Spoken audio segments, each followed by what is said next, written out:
Bonjour tout le monde et bienvenue dans cette nouvelle vidéo. Alors vous l'aurez remarqué, je suis pas dans mon décor habituel, je suis dans un parc. Et là vous vous dites, mais qu'est-ce qu'il nous fait encore? Qu'est-ce qu'il fout dans un parc maintenant? Alors ce parc, c'est pas n'importe quel parc, parce que c'est le parc dans lequel se trouve le château du Carvelt, où se déroule le festival Bruxellon. Alors le festival Bruxellon, j'en ai déjà pas mal parlé sur ma chaîne, parce que c'est eux qui ont adapté les premières versions françaises de Blood Brothers, Elizabeth, West Side Story, Come From Away, et plus récemment Rebecca, qui est la pièce de cette année. Et c'est précisément pour ça que je suis là aujourd'hui. On est plus ou moins une semaine et demie avant l'avant-première de Rebecca, et aujourd'hui on va pouvoir aller en exclusivité dans les backstage de cette pièce, voir un petit peu la création, les comédiens, comment ça se passe, etc. Enfin voilà, petit reportage sur l'envers du décor du festival Bruxellon et en l'occurrence de Rebecca. J'ai très hâte de vous montrer tout ça, suivez-moi. Voilà un petit peu le parc du château du Carvelt. Là en face nous pouvons voir le château. Ce que vous voyez là-bas, ce sont les gradins. Donc comme je le disais dans mes précédentes vidéos, les grosses pièces se jouent toujours dans la scène qui est à l'extérieur, donc dans la cour du château. Ici nous avons l'entrée principale par laquelle entrent les spectateurs les soirs de représentation. Nous on va pas entrer par là aujourd'hui, on va entrer par le parking arrière.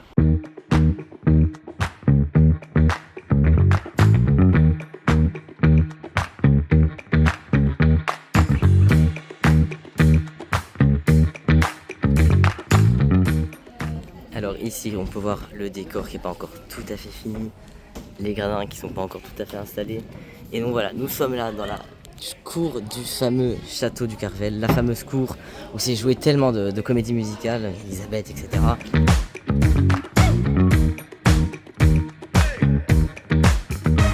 Ici on a l'entrée principale par laquelle entrent les spectateurs qu'on a vu de l'extérieur tout à l'heure. Là-dedans c'est la grange dans laquelle se jouent aussi d'autres spectacles durant le festival.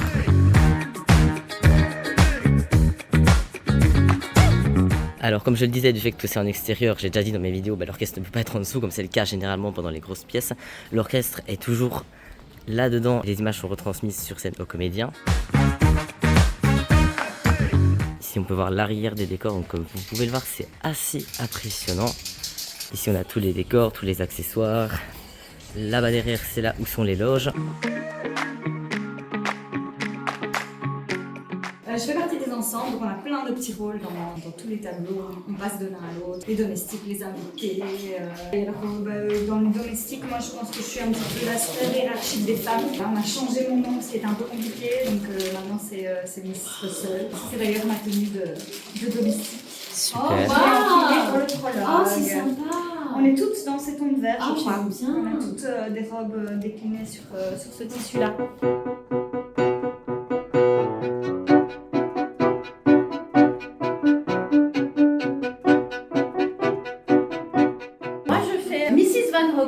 C'est le personnage très sympathique. C'est le meilleur personnage. C'est le meilleur personnage. Regarde, ça se voit. Cette panoplie avec les personnalités. Ah oui, tout ça c'est pour Mrs. Van Hopper. Ah oui, oui. Écoutez, les gens ne me voient pas, je me change. Celles-ci, elles sont quand même démentes. Ouais, elles sont démentes. En fait, l'idéal, ce serait que celle-ci avec le violet et que tu portes celle-ci au... Voilà. Et tu essaieras ta nouvelle elle est arrivée. Oui, on pourra ajuster. Ok, ouais. Super. Voilà, je pense que tu seras bien confortable et on verra après. Oh, ces chaussures. Mais l'idéal, ce serait ça, ouais. Oh là là, mais bien sûr. Et tu vois, le talon n'est pas trop grand, donc Non. tu pourras être à l'aise. Donc Mrs. Van Hopper, qui est une riche américaine un peu vulgaire, dans ce milieu anglais très chic, qui est très riche elle aussi, mais qui n'a pas ce petit truc en plus qui fait l'Angleterre, et qui vient en fait pour s'amuser, elle veut trouver un mari, ou trouver un homme, ou des hommes. Et il se trouve que le personnage principal, je, est ma demoiselle de compagnie. Et c'est en quelque sorte par moi que vont se rencontrer je et Maxime. J'ai auditionné tardivement. Il y a eu un petit bout de casting assez tardif. Ok. Voilà. Donc, j'ai appris que je venais ici 10 jours avant mon arrivée ici. Donc, ah oui. vraiment sur les chapeaux de roue. Ah oui, oui. Là, j'imagine. Je m'appelle Jérémy Petit et je joue Maxime de Winter. Je vais tomber amoureux de jeu. Elle va tomber amoureuse de moi. Et voilà. Moi je m'appelle Nathan Dessiner et je joue Jack Favel, le cousin Ah de oui, la oui. défunte Rebecca. Je joue Franck Rollet, le meilleur ami de Maxime, l'intendant de Manderley. Je suis un peu en charge du bon déroulement de cette grande maison. Je suis un peu la béquille, oui, c'est ça, de Maxime qui va lui permettre de tenter de s'en sortir de ce qu'il est en train de traverser, quoi. C'est un peu l'ambiance colo là, parce qu'on est tous en train de créer un projet tous ensemble. On est passé par une grosse semaine, on a fait que de la musique, donc partition en main et apprendre vraiment tout ce qui est chanson et score. Puis après, on a basculé gentiment sur les scènes, au plateau. Et voilà, là ça y est, là on est dans le décor et on commence à filer étape par étape. On était sur des horaires de jour avant, 10h, 18h, et là depuis 10 jours, on est sur du 14, 22, 23. Donc c'est des journées qui sont un peu plus lourdes pour nous. D'abord il fait chaud, on répète à l'extérieur.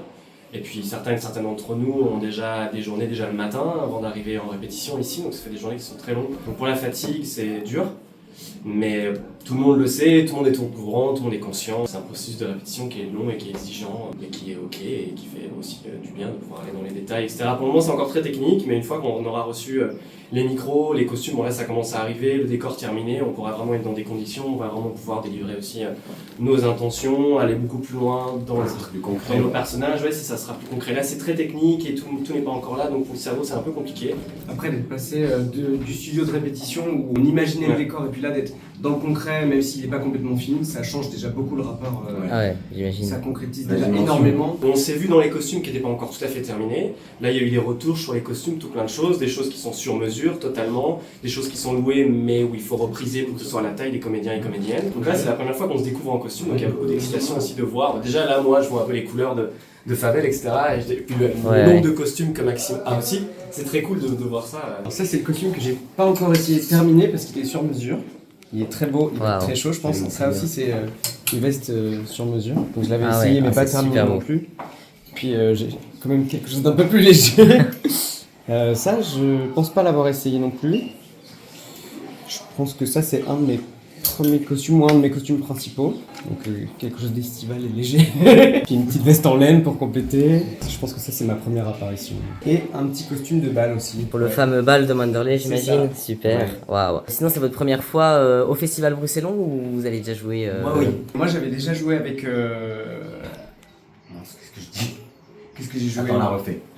J'ai joué dans Blood Brothers avec Damien en 2021. Ah oui. On était frères jumeaux. Moi, là, je sors du Roi Lion, moi, à Mogador, Génial. où j'étais doublure Scar et Pumba. Ok, trop bien. Voilà, et puis là, je viens aussi de terminer une pièce qui s'appelle Le Chaboté, le musical. Pareil à Paris, et là, je suis content de basculer dans autre chose et une autre ambiance que des animaux, du coup. C'est vrai que ça fait très animaux entre le Roi Lion et le Chaboté. Ça fait 1 an et demi. Ça fait 1 an et demi entre Scar, le chat du Cheshire. Bah, on est Jerry Whiskas, ouais. Moi j'avais fait Grise, Mamma Mia, Les Super. Pirates de Cherbourg, je faisais le Sodaro cette année. Ah oui. Je faisais Cousin Puzzle, rien à voir avec Maxime de Winter du coup. Oui, non, effectivement, bah, c'est peut-être toi que j'ai vu du coup quand j'ai été... Là c'est mon temps à hurler. Ah, c'est marrant ça. Ça c'est pour Favel, j'imagine. Oui, donc ça, c'est son costume de fin pendant l'acte 2. Ouais.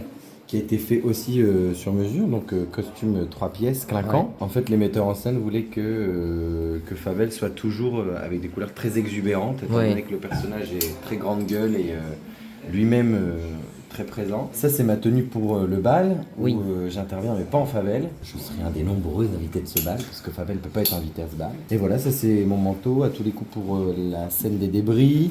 Et ça, c'est mon costume pour ma première apparition, qui est aussi très lumineux, très flash. Ah ouais. Ça risquerait de bien ressortir sur le fond. Il y a un côté Cluedo, en fait, dans l'histoire de Rebecca. Et en fait, je pense que le public a besoin de cerner très vite qui est qui et qui fait quoi. Et je pense que aussi bien pour les domestiques que pour les personnages principaux et secondaires, il faut que les looks soient très tranchés pour qu'on puisse suivre un petit peu l'action, l'intrigue.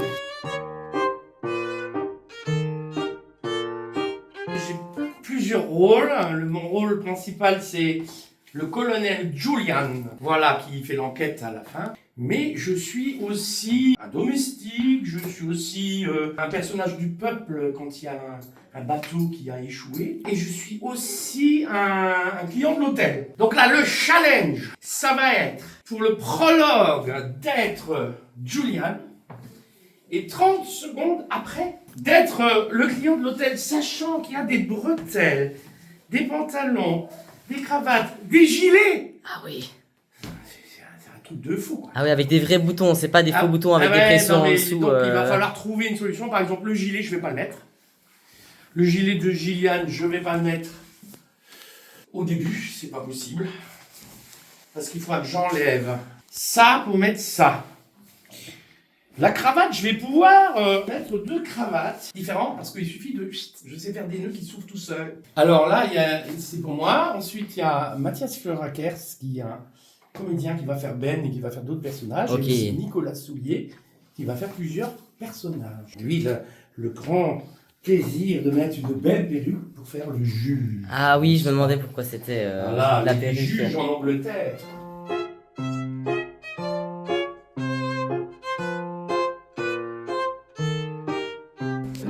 Je suis Hélène et je joue dans l'ensemble. Apparemment, c'est la première fois que vous vous voyez les uns les autres en costume. Oui, oui, c'est vrai. C'était une chouette journée de voir tout le monde ensemble sur la scène. Donc. Je suis vraiment impressionnée par les costumes, ils sont vraiment tous oui, très vraiment. très beaux. C'est un peu bizarre aussi, tu vois, c'est un peu surréel. Oui. C'est ça.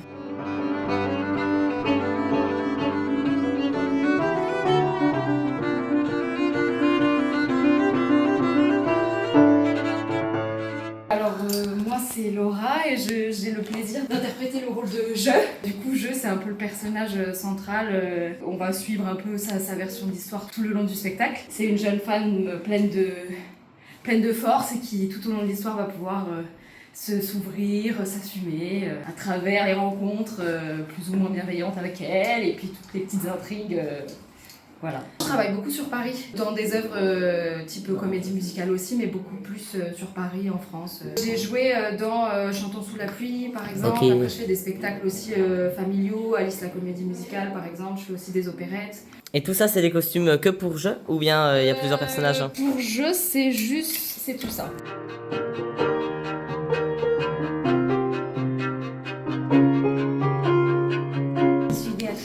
Je suis la belle-sœur de Je, celle qu'on appelle Je. Quoi? Je suis mariée au merveilleux et très amusant Gilles. Béatrice, c'est une femme très joyeuse, mais aussi très inquiète. Elle a un côté très maternel.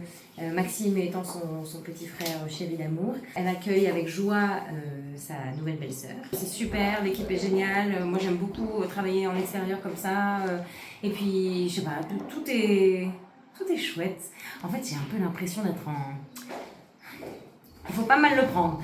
D'être en colonie de vacances. Mais t'es pas la première à dire ça. Ah, c'est vrai. Ouais, non. J'adore. J'ai l'impression d'apprendre tous les jours quelque chose de nouveau. Je suis très contente. Tiens, il y a Maxime qui arrive. C'est mon petit frère, voilà. La famille est réunie. C'est magnifique. Ça Ils change t'attendent, non, pour du- l'ouverture, là? Non, je suis pas dans l'ouverture. Non, mais ils sont à Monte-Carlo, là. Ah bon? Oui, ils t'attendent, ils sont à Monte-Carlo.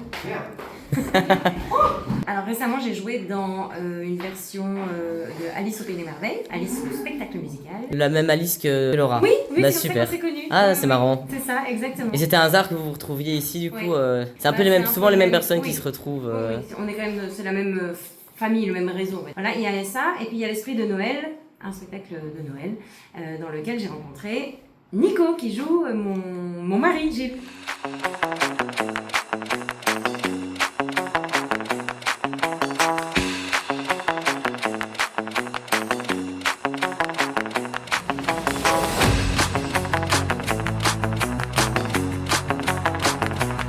Il n'y a pas beaucoup de danse, il y a juste un bal en fait, mais par contre il y a beaucoup de scènes d'ensemble. Mais en fait c'est souvent plus compliqué à monter. Les scènes d'ensemble avec juste des déplacements, il y a beaucoup de domestiques, beaucoup de scènes avec tous les domestiques, il y a beaucoup de scènes avec à Monte Carlo par exemple, justement, ça, c'est Monte Carlo. Et c'est très compliqué, il y a beaucoup d'entrées, beaucoup de sorties, beaucoup d'accessoires qui rentrent, qui sortent, c'est très compliqué sur scène, c'est très compliqué derrière scène aussi. Mais voilà, c'est très chouette à faire. Et tu fais juste les chorégraphies en elles-mêmes ou vraiment tous les déplacements, enfin par rapport aux entrées-sorties, ouais. Toutes les scènes ensemble. Je pense qu'on peut pas faire vraiment de. On ne peut pas vraiment séparer la mise en scène et la chorégraphie déjà. Ça va ensemble. Et oui, toutes les scènes ensemble en fait. Il y a un incendie aussi qu'on doit. Ah oui, ça c'est la question que je me pose depuis des mois. Est-ce qu'il y aura vraiment du feu sur scène comme c'est souvent le cas? Surprise. Ah. Et t'avais des directives spécifiques par rapport aux chorégraphies, des impératifs, des choses... On travaille toujours beaucoup en amont avec Jacques, Marina, on se connaît, on a déjà fait plusieurs productions ensemble, mais c'est la première fois que je travaille avec elle en tant que metteur en scène. En fait, on a beaucoup de pré-production, en fait, on m'explique l'esprit de la scène, ce qu'ils veulent, il y a quelques impératifs qu'ils veulent, et puis après, je fais ce que je veux. Et puis moi, je leur propose aussi quelquefois des choses qu'ils acceptent. C'est comme le dernier mot, c'est normal.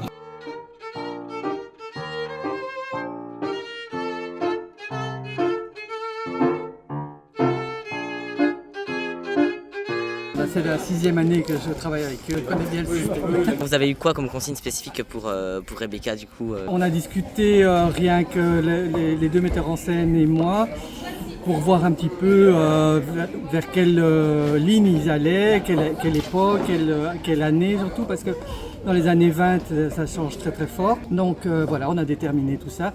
Et puis après j'ai reçu le cast pour savoir qui faisait quoi, etc.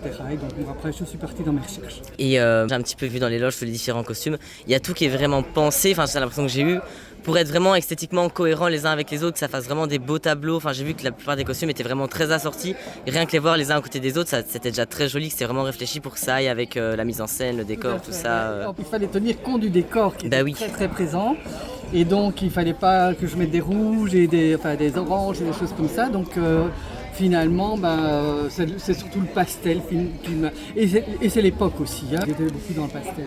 J'ai fait tous les costumes de jeu, le principal. J'ai fait une partie des femmes qui seront dans l'hôtel. Il fallait une cohérence avec... Et en location, c'est compliqué de trouver autant. Donc j'ai fait les garçons et les filles, tout ce qui est domestique de Manderley, plus le personnage haut en couleur de Van Hopper. Il y a encore un deuxième costume qui va arriver, mais qui n'est pas encore terminé. Voilà. Et sinon, pour le reste, j'ai tout loué chez Costea à Bruxelles. Et là, pour les costumes, c'est fini ou encore des petites retouches à faire? Alors normalement, aujourd'hui, c'est fini, mais je vais avoir sans doute encore 2-3 petites choses, ajouter ça, un bijou, voilà, peut-être ajuster quelque chose, mais bon, voilà, dans l'ensemble, je pense que c'est bon.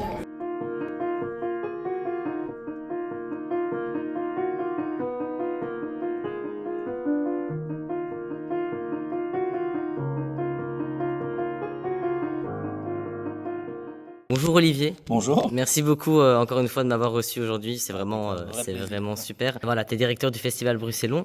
Co-directeur. Co-directeur du Festival Bruxellon, tout à fait. Dans un premier temps, parle-nous un peu du Festival Bruxellon, comment l'idée est venue, comment ça a évolué jusqu'à maintenant. L'idée, elle n'est pas venue de nous, c'est la commune de Molenbeek qui est venue nous chercher en tant que producteur de spectacle. Ils avaient un spectacle, le producteur s'est retiré, ils nous ont demandé de venir produire le spectacle qu'on a fait, en nous disant que si on le faisait, l'année suivante, on serait libre de faire ce qu'on voulait. Et les 26 années qui ont suivi, on a fait ce qu'on a voulu, quoi. Donc c'est vraiment la commune qui est venue nous chercher. Et puis petit à petit, le festival a grandi. Au départ, on n'a fait qu'un spectacle, et puis c'est devenu un festival de théâtre. Alain, Daniel et moi, qui dirigeons le festival à 3, on avait une passion commune pour la comédie musicale, et on s'est dit un jour, pourquoi ne pas y aller? C'était en 2015, et depuis là, on fait une comédie musicale tous les étés. À la base, c'était déjà ici au Carvel, tout le Carvel c'est venu par la suite? En fait, pendant 3 ans avant nous, il y a eu du théâtre qui s'est fait ici. Les 2 premières années avec un producteur, puis les 2 années suivantes avec un autre producteur. Et donc, quand nous, on a repris, nous, on a fait la première année, c'était prévu 10 représentations. On avait 70 sièges dans la cour, donc ça faisait 700 spectateurs si c'était plein au maximum. On avait 10 projecteurs. À notre époque, on fait 30 000 spectateurs sur l'année, enfin sur l'été.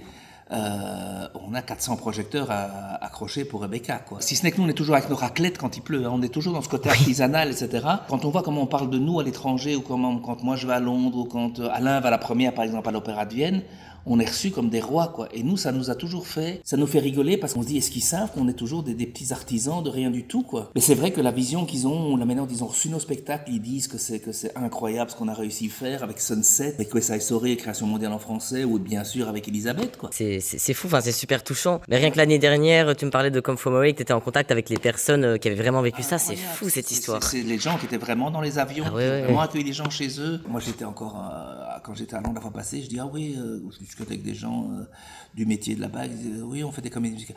Faut que je le festival Bruxellon.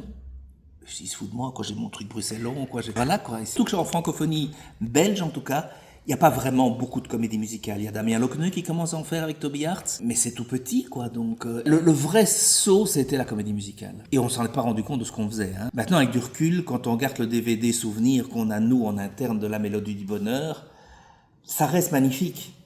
Mais on se dit, comment c'est possible d'avoir fait ça comme ça? Porte-claque tout le décor. Voilà, on ferait plus jamais ça comme ça. On a tellement appris à l'époque. Il y a des choses qu'on ne savait pas que ça mettait ce temps-là, que je dirais, ici dans la grange, demain, il y a la Sitzprobe, c'est-à-dire la première fois où l'orchestre a répété de son côté, les chanteurs ont répété sur le plateau avec un pianiste d'accompagnement, la première fois que les deux chantent ensemble. Il y a quelqu'un qui vient de Vienne pour contrôler nos chanteurs et pour voir comment ça se passe, et nos musiciens. C'est des choses qu'on n'imaginait pas à l'époque.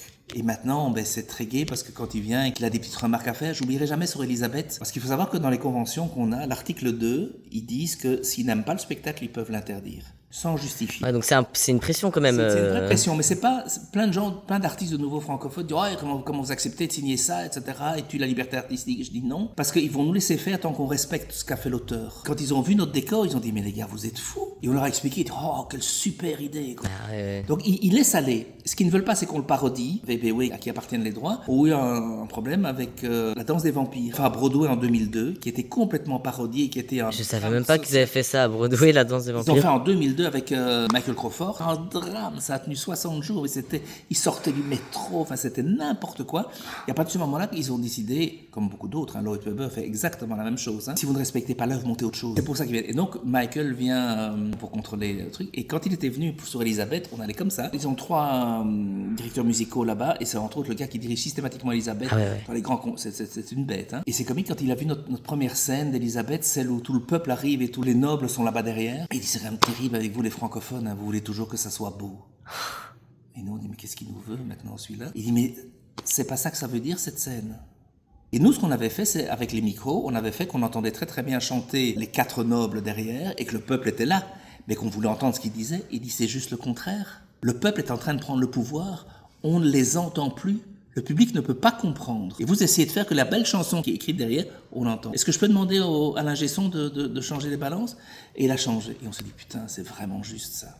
Et on est dans le vrai. Et c'est ces apports-là qui sont par moments assez géniaux, quoi. Après ces 3 jours, on a fait après la Sitzprobe aussi. Il était en Allemagne parce qu'il dirigeait le lendemain un concert avec 20 000 personnes en plein air d'Elisabeth, le concert des 30 ans d'Elisabeth. Nous, on le filme d'ici et lui entend là-bas, quoi. Ça a duré 6 heures. Et après la pause, on reprend pour l'acte 2. Et on commence la première musique de l'acte 2 et il arrête. Et il dit « Excusez-moi, je crois qu'il y a un souci. » On se dit oh, « Putain, est-ce qu'on a fait une connerie ou pas ?» Il dit « Je crois que la pédale du piano 2 est débranchée. » Quoi. Et on dit vérifiez, la pédale était débranchée. Ah ouais, la précision, c'est incroyable. Génie musical. Quoi. Je suis profondément admiratif de ça. Et ce sont des gens qui sont des sommités absolues, qui connaissent l'œuvre à fond, mais qui vont nous laisser partir, si on respecte l'œuvre toujours, qui vont nous laisser partir dans nos envies, etc. Comment vous choisissez les pièces que vous faites chaque année? On essaie de partager avec le public ce qu'on aime, ce qui est quand même une belle ligne, et comme il y a encore une centaine de comédies musicales qu'on adore à partager, mais c'est vraiment ce choix-là qu'on fait. On veut la diversité, on veut des vraies comédies musicales au sens anglo-saxon ou germanique du terme, et puis on partage vraiment ce qu'on a aimé. Quoi. Et les premières pièces que vous avez jouées, les versions françaises existaient déjà, il me semble. C'est à partir de Blood Brothers que vous avez vraiment... On a non tout traduit depuis le début. Quoi. Ok, d'accord. Y compris la Mélodie du bonheur, on est reparti à 0, parce qu'on a voulu toujours rester très très proche du texte anglais.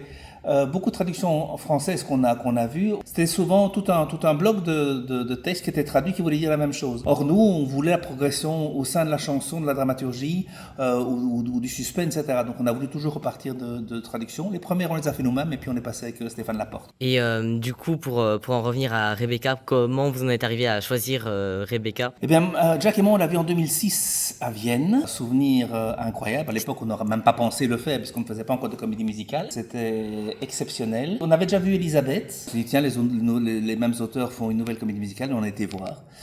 Et puis on s'est dit, quand on a fait Elisabeth, on s'est dit, un jour on fera Rebecca, parce que Rebecca est quelque part beaucoup plus compliquée à faire qu'Elisabeth, et au point de vue musical, et au point de vue dramaturgique. Et puis on n'a pas attendu 3 ans après avoir fait Elisabeth. Quoi. Et comment ça se passe pour la création concrètement, les décors, les costumes, les moyens techniques On a des équipes qui sont spécialisées chacun dans son domaine, et on discute tous ensemble pour aller vers la même dramaturgie. Alors il est clair qu'ici on ne sait pas faire comme à Vienne une vingtaine de décors différents pour Rebecca.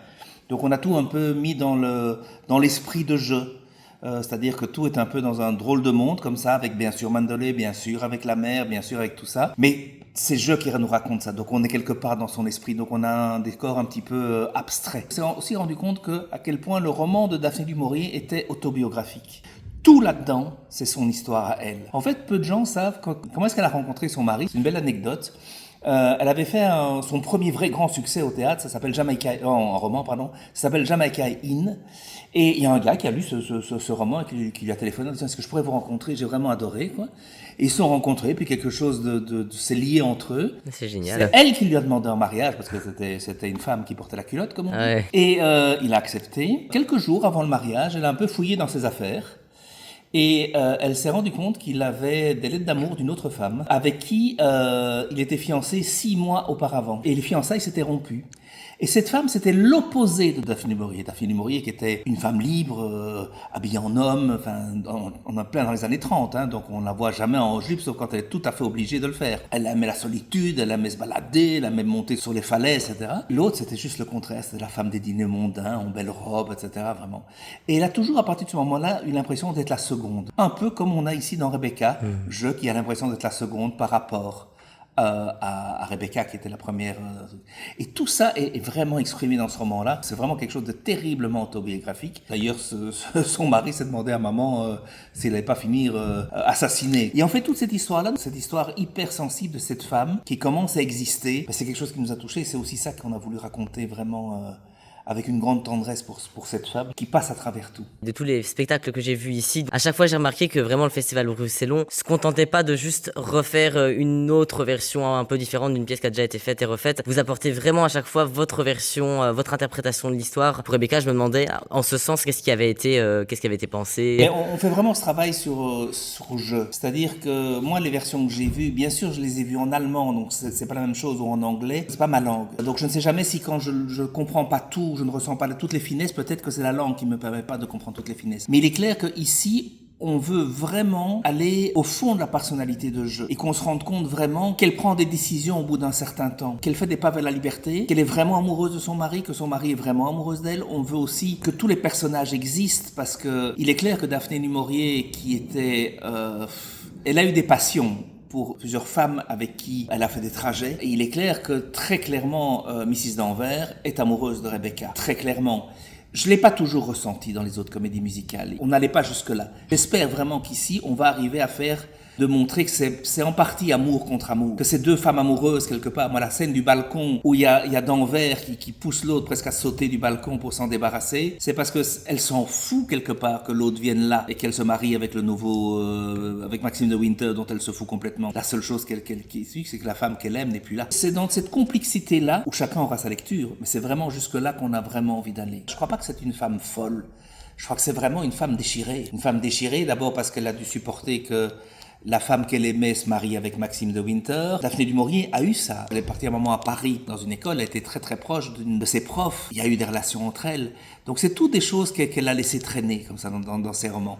Et je trouve que ça vaut la peine de les illustrer. Ce qu'on essaie toujours de faire ici à Bruxelles, c'est de faire que, en comédie musicale, tout ce qui n'est pas premier rôle, on appelle ça les ensembles. On essaie de faire que ces gens ne soient pas ensemble. Ici, on essaie toujours d'avoir des personnages dans tous les sens, que chaque personne soit vraie et existe. On veut qu'une personne qui amène une chaise en truc, ce ne soit pas quelqu'un qui amène une chaise, comme quelqu'un qui se rend loin. On veut qu'on comprenne pourquoi il amène cette chaise. Est-ce qu'il a mangé au petit déjeuner et pourquoi il s'est disputé avec sa femme hier. Mais c'est ça qui fait que les choses existent et elles ne sont pas artificielles. C'est toute cette profondeur-là qu'il faut exister. Et c'est ça que moi je suis très rassuré quand je vois maintenant tous par exemple les costumes, l'unité de tous ces gens de l'intérieur. Hop, c'est Menderley.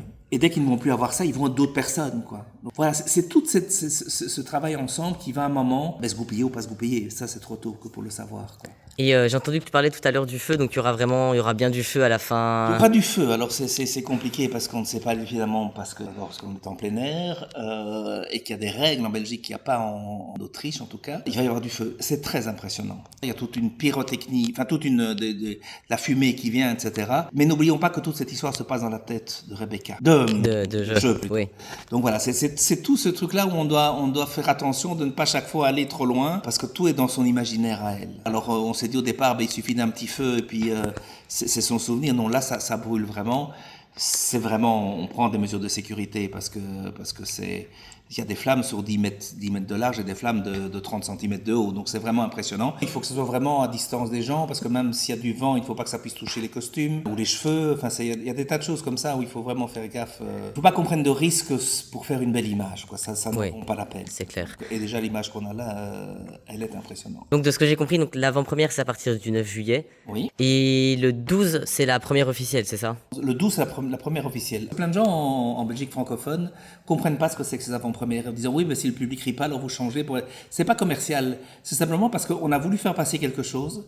Et si on se rend compte que le public ne reçoit pas ce que nous avons voulu te faire passer. C'est de l'humilité. C'est on change ça, pas pour plaire au public, mais pour faire que ce que nous voulions leur faire comprendre passe. Dans un certain type de théâtre, changer les choses parce que ça ne plaît pas au public, c'est une démarche totalement commerciale. Et c'est pas du tout ça qu'on fait. Imaginons qu'on a envie vraiment que les gens se rendent compte que dans Anvers a un côté amoureuse de Rebecca. Si les gens ne le ressentent pas, c'est qu'on a raté ce qu'on voulait. Donc on doit se démerder pour faire que les gens le comprennent. Donc c'est pour ça que c'est important ces avant-premières. Donc il y a ces 3 avant-premières et puis à la 4e, la presse peut venir. Avant, la presse est interdite.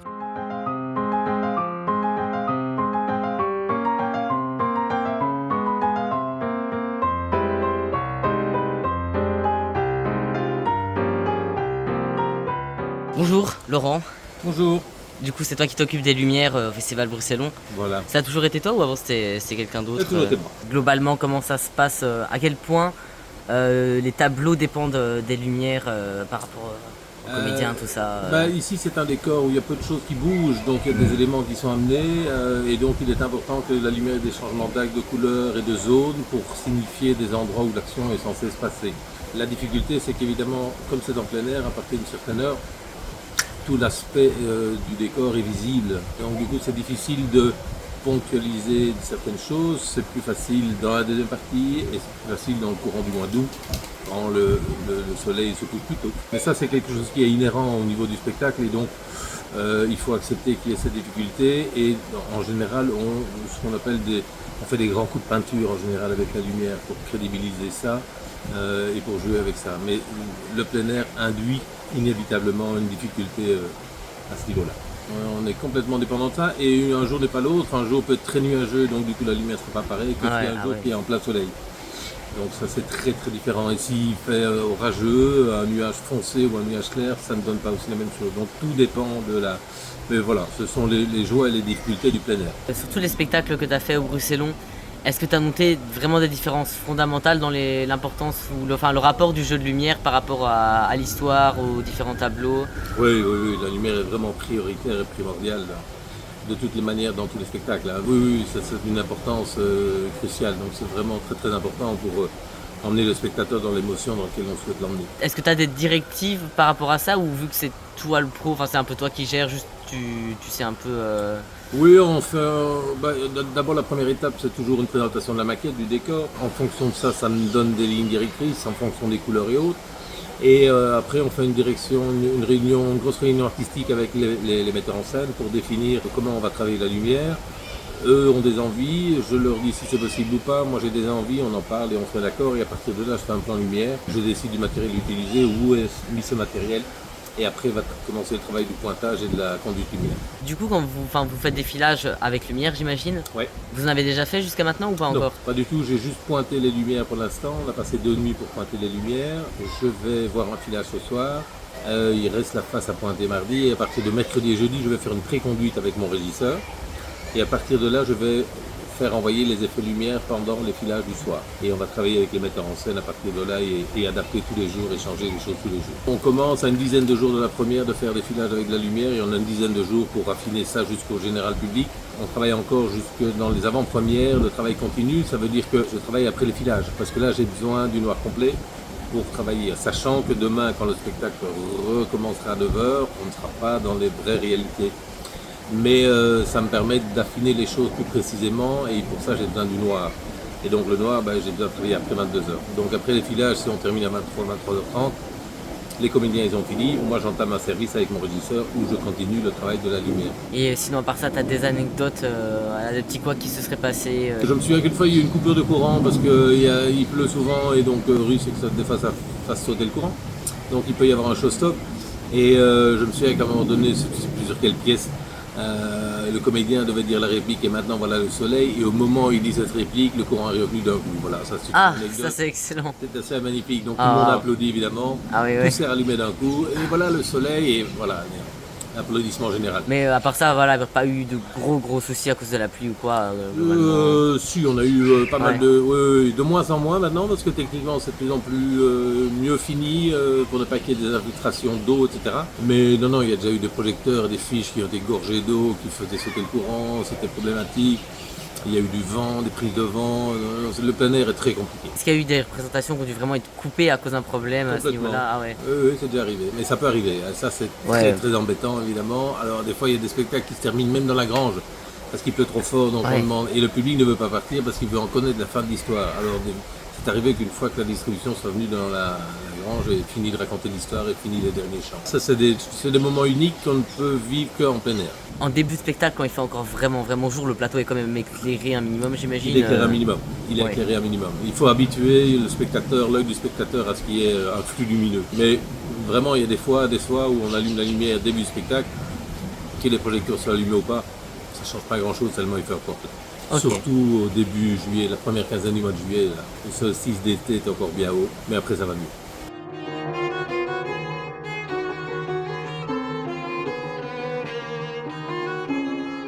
Donc là, nous sommes sur les décors de Rebecca, c'est vraiment un truc de fou, c'est incroyable. Jamais j'aurais cru que je pourrais monter dessus, monter sur les décors, sur la scène du Bruxelles dans les décors de Rebecca, c'est vraiment chouette. Allez, on continue la petite visite.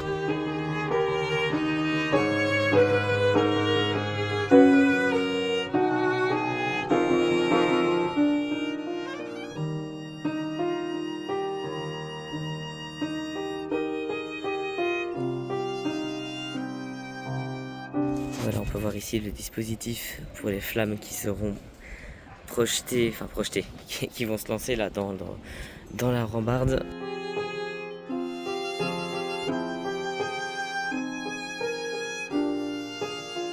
On voit cet escalier là, effet marbre, c'est vraiment très beau, c'est vraiment très bien fait. Voilà, les décors sont pas encore tout à fait finis comme on a pu le voir, mais c'est vraiment déjà vachement impressionnant et la direction artistique et l'idée qu'ils ont eu de pourquoi les décors ressemblent à ça, je trouve ça vraiment super intéressant. C'est génial de pouvoir les voir d'aussi près. Franchement, le taf.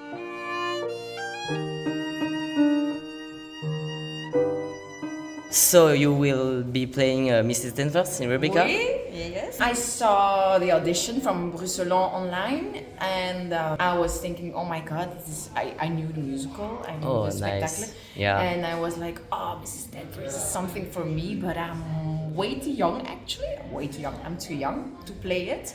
And we had to record a movie, and I did it, and I said in the movie, well, here is a piece of the song, Rebecca, and hello, I'm too young, but I really want to play it, and I think I have the voice. And then I did a lot of auditions, I think 3, 4, and then I had a working session in French because they want to hear my French, of course. And then I got it. I think it was from September until December, just before Christmas. I knew that I was going to play Mrs. Danvers. So you knew the show before? A bit.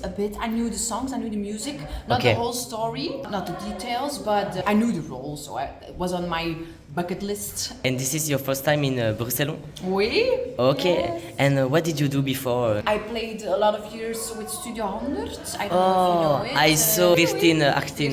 Yeah. Yeah, I played there 6-7 years ago, before Corona already.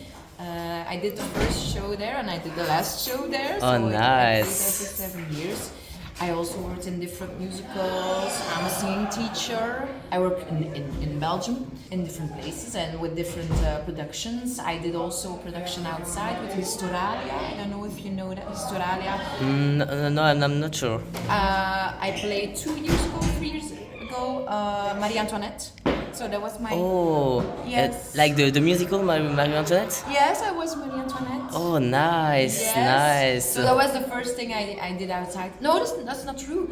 I did something about the independence of Belgium and the Netherlands. And now Rebecca. So I've graduated in 2014. So okay. I'm working for 10 years now. And can you talk a bit about Mrs. Danvers? It's a big role. She's not all the time on stage because ich is all the time on stage. That's the really hardest part, I think. Yeah. The thing is, she's like everywhere and nowhere. She's the lady in black. She has the overview. She's always she's there. She's watching Jeu because she don't want that Jeu is there in Manderley.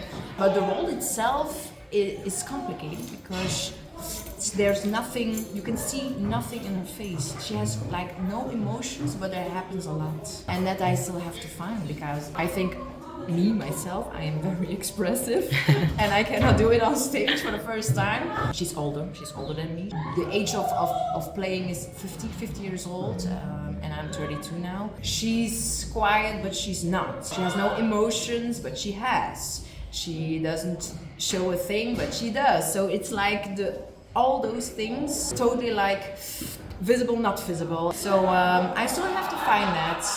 I heard that Pia Douwes, who has played the role too, she said that it was the most difficult thing she ever did, and maybe this will be the most difficult thing I will do. I don't know, but I'm searching and I hope I will find it. And also the singing part is quite heavy. It's heavy shit. Yeah. Yes, it is.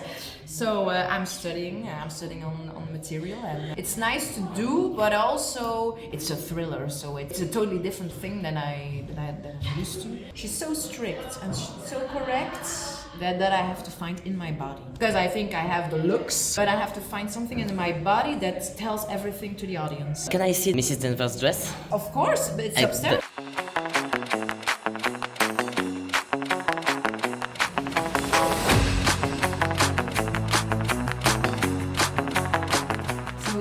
Is my dress. You see, like, she has a lot of dresses, but I just have one. Yeah. Yes, this is it. Wow. This is Rebecca. Oh, nice. Yeah. So yeah, that's Lady in Black with a bit of nice details here. Yeah, it's really amazing. Yeah. It looks so Will beautiful. be a hot summer. Yeah. Your hair will be like hair Will be in... my own hair. Have to paint it gray, like little pieces. Will be high, I think much higher than when Willemijn played it. That's it. Thank you so much. You're welcome. Bonjour. Oh, il se souvient de moi. Et tu vois Marie-Aline, quand tu dis coucou et il se souvient de moi, c'est aussi pour que tout le monde remarque. Oh, il se souvient de moi. Oh, il se souvient de moi. La plupart des jeunes personnes de son âge donneraient leurs yeux pour voir Monte Carlo. Ce serait un tantinet contre-productif, non? Oh, vous me faites marcher. Super. Et quand tu ris, vraiment, ouais, viens, mais sur le pec. Ce sera plus visuel. Oh, je trouve pas.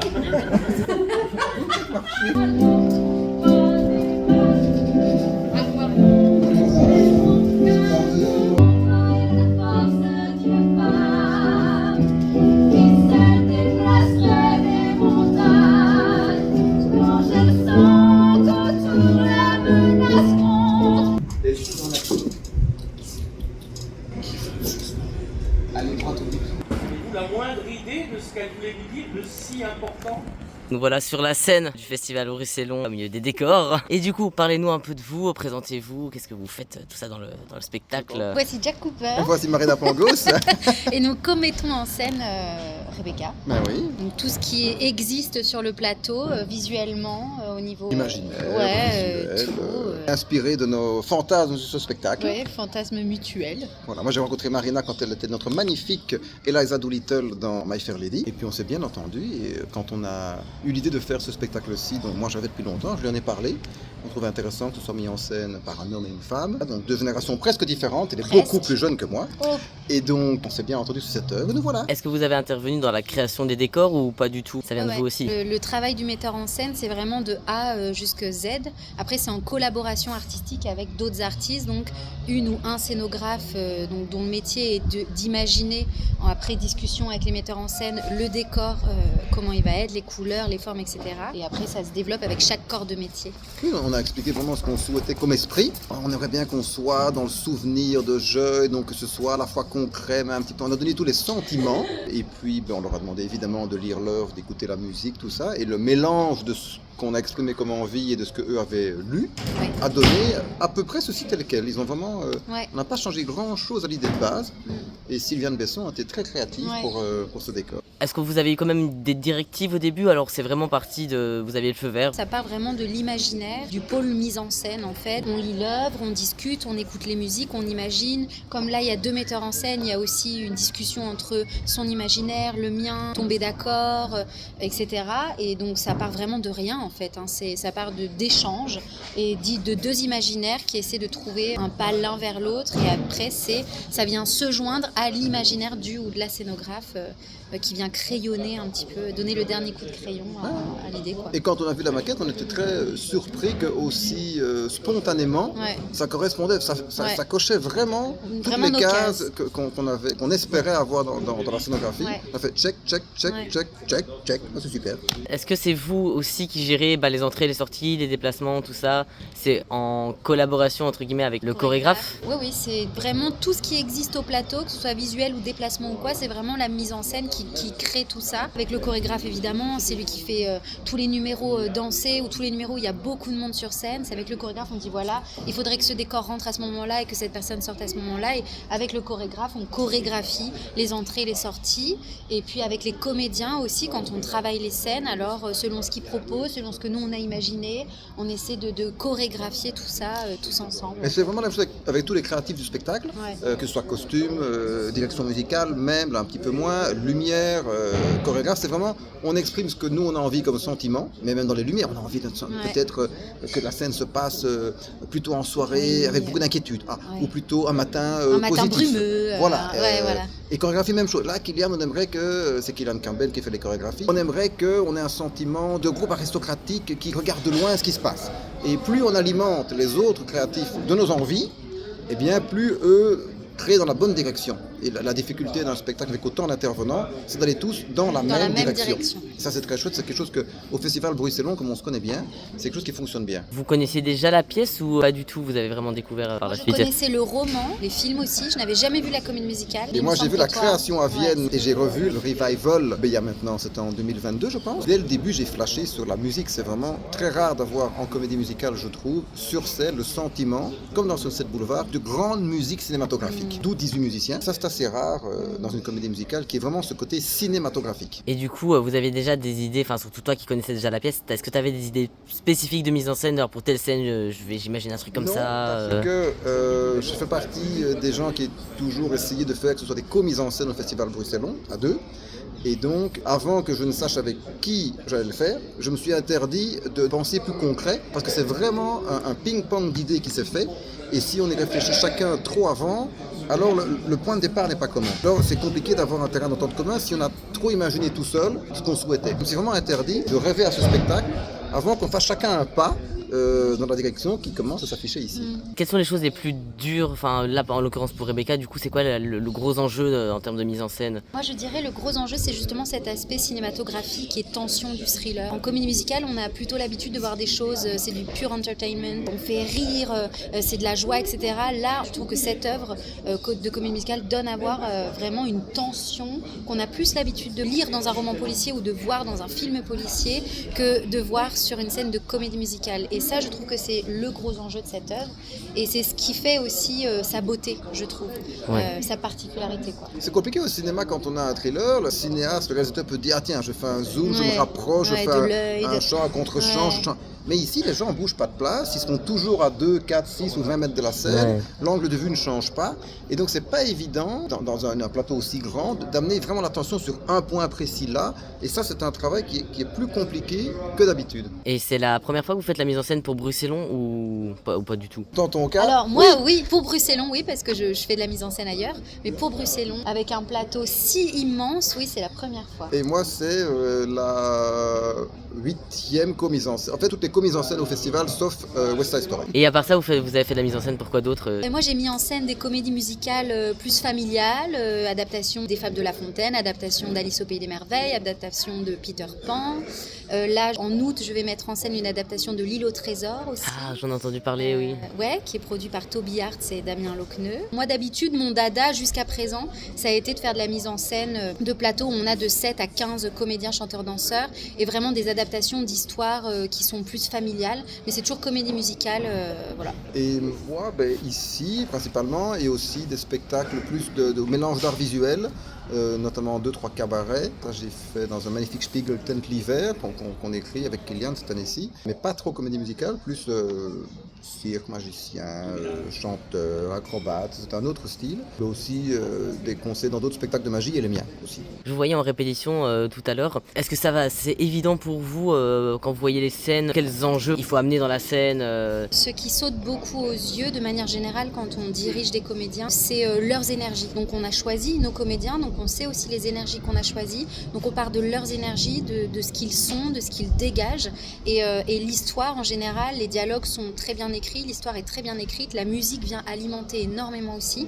C'est très bien écrit, les auteurs, les compositeurs sont en général des génies, hein, tout est très bien fait, donc tout vient alimenter les enjeux, tout est fait pour en fait. J'ai envie de dire, c'est presque comme une partition, et on appelle ça d'ailleurs une partition.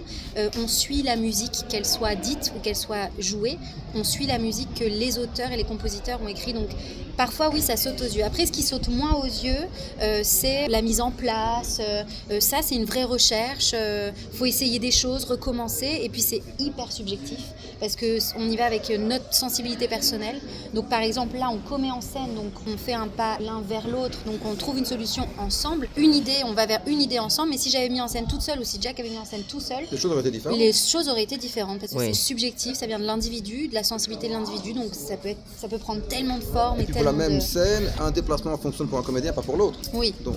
Ouais. Et ce qui est aussi, c'est comme on a l'avantage de faire une première mondiale en français ici, que donc tout a dû se adapter en français par Stéphane Laporte, travail qu'on a suivi de près, contrairement à un texte qu'on aurait peut-être déjà reçu en français au départ, qu'on aurait moins décortiqué.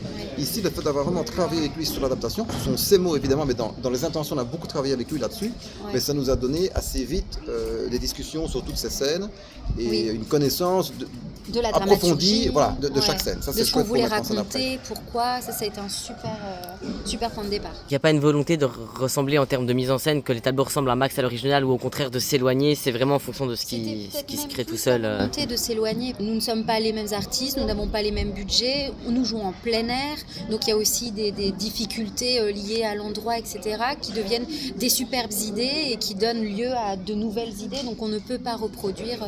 Et un style germanique qui n'est pas forcément le même qu'un style plus francophone ici. Et donc les attentes des spectateurs sont toutes différentes aussi. Oui. On respecte très fort l'histoire, ça c'est sûr, mais avec notre manière de la raconter. Oui.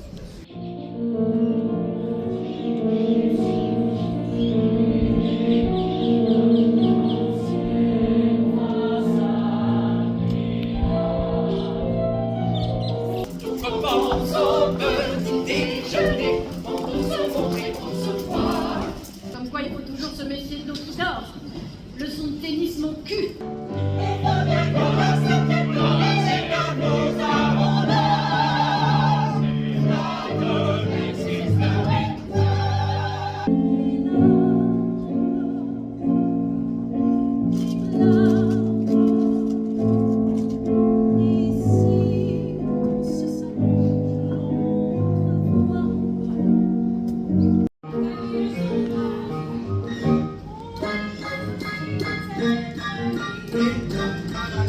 Celui que vous voyez debout, qui semble connaître les chansons de la pièce littéralement sur le bout des doigts, en train d'accompagner le pianiste, c'est Michael Römer, le superviseur musical de Rebecca, venu tout droit de Vienne, dont nous avait parlé Olivier. Et oui, le fameux monsieur de l'histoire de la pédale de piano débranchée lors des répétitions d'Elisabeth, c'est lui. C'est simple, s'il y a une comédie musicale de la VBW, et plus particulièrement Elisabeth, Rebecca ou Mozart qui est produite, en Europe en tout cas, il sera là. La production de Rebecca à Londres, il était là. La production d'Elisabeth à La Haye, encore là. Le concert d'Elisabeth à Schönbrunn, il conduisait l'orchestre. Il est vraiment la référence en ce qui concerne les pièces de Kunz et Livet. Et cette année encore, il est de retour au Festival Bruxellon pour la supervision des chansons de Rebecca et a même très gentiment accepté de nous donner une petite interview. Thank you again. Can you introduce yourself a bit? Hi, I'm Michael Römer, coming from the Vereinigte Bühnen Wien, musicalvienna.at. We have got the license for this wonderful piece from Sylvester Levi and Michael Kunze, and I'm supervising the piece musically wise in the mind for Sylvester. I was said that you supervised all the production of Elisabeth, Rebecca and Mozart. Did you went to see the English production? I really liked it because it was not a big theater, it was a little bit smaller one. I really enjoyed it what they did with a smaller stage, but the interesting thing was during the time when they played it, they had the biggest orchestra in London playing it. So that was really special, and I think the London people also really loved it. Did you also saw the Japanese version, or do you stay mostly in Europe? I stay mostly in Europe. I saw the Japanese version for myself, and I really enjoyed it. And also, I'm a big fan of the Takarazuka version. When women are playing male parts in different keys, that's really special too. In general, what are you expecting from the show you're going to see? Every version is so different, and every version works also different and in different languages. Well, let's see what's happening here. The stage looks amazing. Really nice idea. I remember a different open air version in Germany. They had an open boat where everything was played. I think it was 2 years ago. And this one, I don't want to spoil or something. You have to watch it, definitely. It looks really great. Well, let's see. I think that the ensemble is great, the solos are great, orchestra will be great too, so the piece is what it is. You can't really say, like in a metronome, you have to keep it in this tempo, because every language works a little bit different. Sometimes it's a fight. It depends on the quality of the meaning of the music.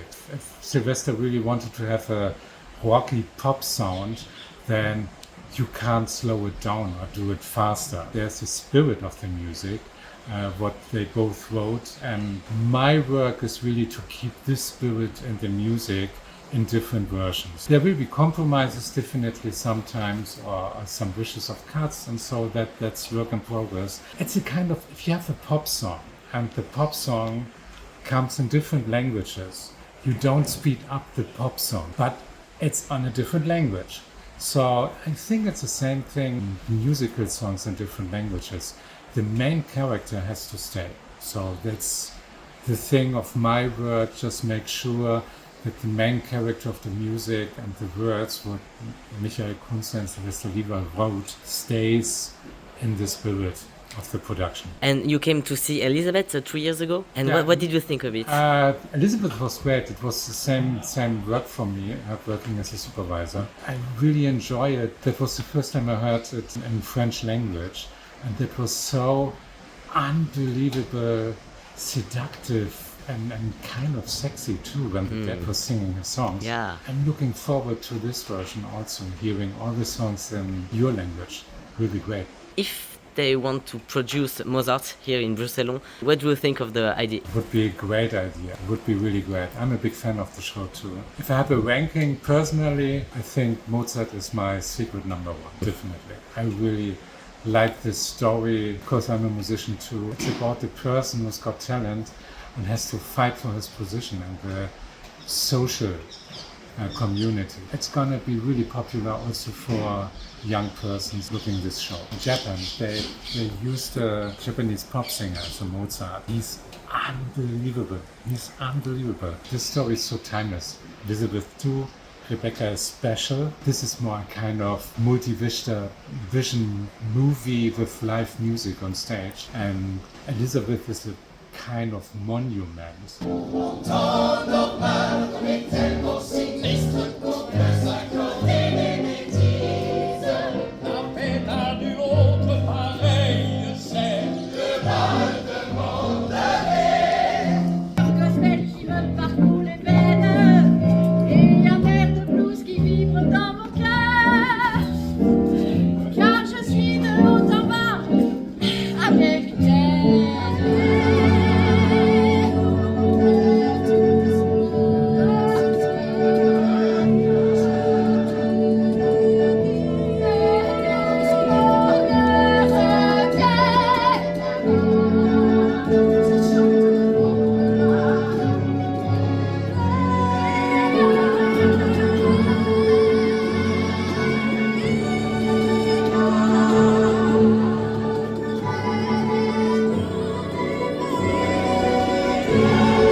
Le lendemain, j'ai également pu assister à la Sitzprobe, c'est-à-dire la première rencontre entre l'orchestre et les comédiens, comme nous l'a expliqué Olivier, qui se déroulait toute la journée dans la grange. Toujours sous la précieuse supervision de Michael Römer.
Je tiens vraiment à remercier toute l'équipe de Rebecca et plus généralement du Festival Bruxellon pour ces 2 journées incroyables. Merci à eux de m'avoir si gentiment accueilli, de m'avoir donné de leur temps et surtout merci à eux de faire ce qu'ils font. Leur dévouement et leur implication pour nous offrir de beaux spectacles, nous faire découvrir de nouvelles histoires, nous faire rentrer dans ce monde merveilleux qu'est celui de la comédie musicale est sans limite. Alors encore une fois le Festival Bruxellon, merci pour tout et merci d'exister.